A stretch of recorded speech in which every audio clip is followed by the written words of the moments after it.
Got that right, folks. This is the Sound of Freedom, Orion Talk Radio Network, hour number 2. I'm your host, Ryan Brooks, and, you know, Martin Luther King said it the best. I mean, I just can't get over my intro that the boys threw together for me. I mean, the time has come for America to know the truth. And you wonder why so many Americans don't know the truth? It's because they're watching the mainstream media talking about the world's most interesting cat and how Obama's going to save them and just all this propaganda nonsense. I mean, there's no teleprompters here, folks. There's no influence from the Council on Foreign Relations. I'm not a member. My guest, Matthew, he's not a member. We've never been to Bilderberg. We don't have any taxpayer dollars that we use to lie to you like MSNBC. I encourage you guys to look that up if you didn't know that already. I mean, hey, this is the alternative to the mainstream media. You guys are making us what we are. We're getting bigger and bigger, and it's because we're telling the truth. And it was once said that in, what is it? What's that quote, Matthew, about telling the truth is treason? You know what I'm talking about? Truth is treason in the empire of lies. That's right, folks. It's Matthew Hayward, County Coordinator for Campaign for Liberty out here in Thurston County, Washington. Juggernaut for Liberty. I mean, this guy is probably one of the biggest voices we have out here. An inspiration to me, a good friend. And I like the discussion we're having. Matthew, when we left off at the last segment, we were talking about those that are trading in their liberties for security and how a lot of our countrymen now feel that that is necessary to protect us and so forth. Go ahead and just take it from there, my friend. Yeah, I don't want to get too fired up on that. I could definitely go off on a tangent there for a while, but I do think it is a very important issue that should be talked about. Just like the constitutionality of a bill should be talked about before any bill is passed in Congress, the issue of freedom versus security should be talked about on a very regular basis. And I don't think that there is any perfect line to be drawn. I think that for each individual and each person, depending on the philosophies and beliefs that they hold, are going to lean one more direction than the other. Obviously, the state and power-hungry people are going to push for the illusion of security and control over the people. So that's obviously not a good direction, and that is the direction that we continue to move. But I do think that there is valid arguments to have. Brave New World, I think, does a great example of showing how far it can go the wrong direction. Orwell's 84 has a lot of great stuff on it. But I wanted to shift into a few other important questions, like why don't people want to get involved? And, you know, the questions are going to, or the answer to that are going to vary between folks that you listen to, from those who have kind of already woken up to those who are just sitting at their houses doing nothing and know very little about politics. So I'm going to kind of just answer some of these and throw out possible answers. One of them is that they feel powerless. And I think that there's a lot of people who are fairly well educated who you'll talk to, and if you get them on a one-on-one and start talking with them, they will admit that they see a lot of these problems.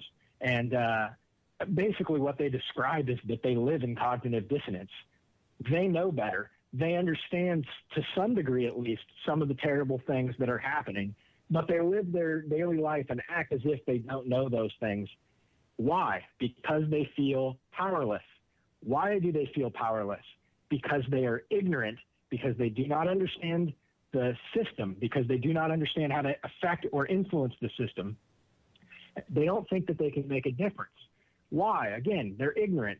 Our education system is garbage, and our society does not teach people or promote civic engagement or civic involvement. I think these are all fundamental problems. But even within the liberty movement, the amount of ignorance is absolutely astonishing. You talk about the Electoral College and electorates.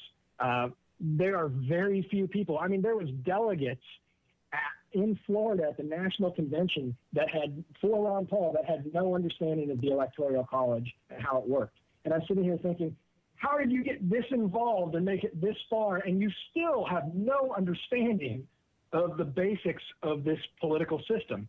And that's where one of our biggest failures exist, is in our lack of understanding of how it works. And it's very easy to control people when you put out rules and then you make them up as you go along, which is how they actually function most of the time. But it's even easier to control people when the people don't understand what's going on. And And so a big part of it is trying to educate people on that. You know, I've heard people for years and years talk about the Electoral College and our vote doesn't matter because of the Electoral College.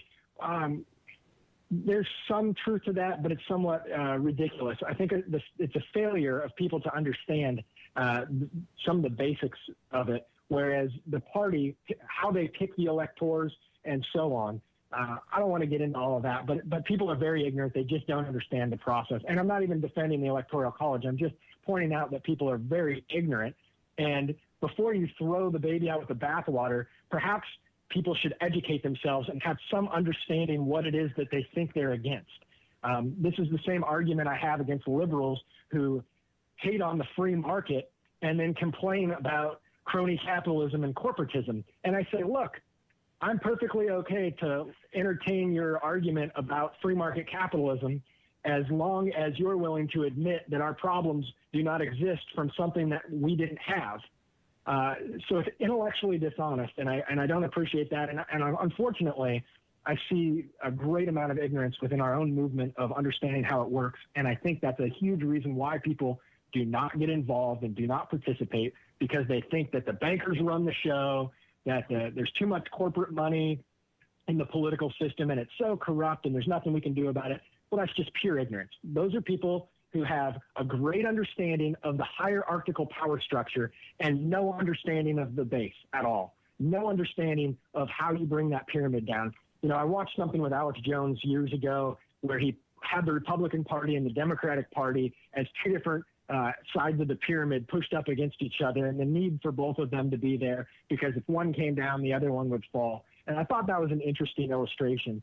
And something else that I point at is we're down on the base level, and I think of it as kind of like a house of cards, and everybody's looking at the top of it and talking about changing the top.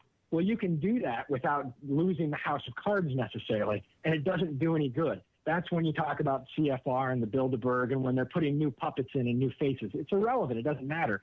But we're down on the base structure holding the whole thing up. And we're the only ones who can really make a difference. And we choose to sit out. We either sit out or we play their game and we vote for the lesser of evils. And so we're really the ones to blame. And so I think it's a matter of people getting involved and getting educated in the process and getting informed in the movement. Direct power. I'll ask you this, Matthew, because we're kind of starting to come up on our break here, and man, I'm like having to pull the pen out, writing stuff down because I got a lot I want to say in rebuttal. I'm going to wait until the next segment to do that. But here's another little question I want to throw at you here. There is a way of walking away and a way of aggressive resistance. It sounds like you would choose the aggressive resistance than walking away. Is that right? Or rather, I'll just say it one more time and then let you elaborate on it. There is a way of walking away and a way of aggressive resistance.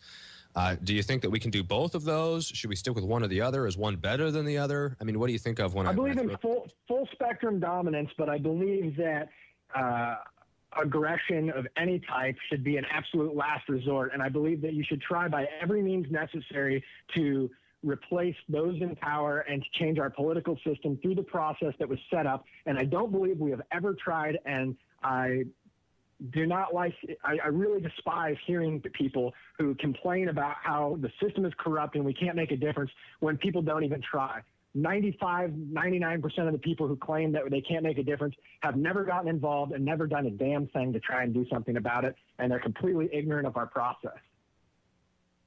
Well said. I mean, I can definitely relate to you, but on the other side of it, I mean, if you look at our nation, I mean, there was a listener earlier who said that you look at Ron Paul, who said, you know, I'm a Christian, and the American people shun him and pick a guy who we don't know if he's a Muslim and then there's the Mormon guy.